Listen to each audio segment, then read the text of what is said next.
Yo, what's up mga kakulikot? So nahirapan ka bang tanggalin itong nanikit na ice sa freezer, or gusto mo nang mabilisang pag-defrost nito? Ang kailangan lang natin ay maglagay ng mainit na tubig sa mangkok. So ayan na mga idol, yung mainit na tubig.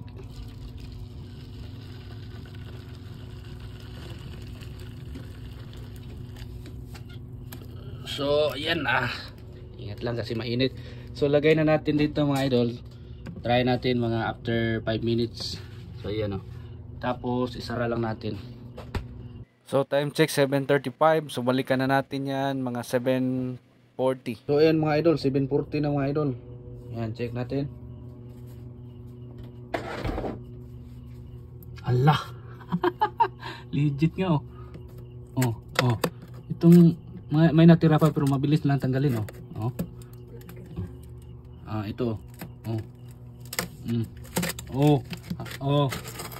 Ganyan lang mga idol oh. Yan oh. Mabilis lang siyang tanggalin oh. At yun nga mga idol, as you can see, tuwang-tuwa kami kasi effective yung tricks mga idol. So sana nakatulong itong video mga idol, at kung nagustuhan niyo itong video, paki-follow, like and share naman. Maraming salamat mga idol.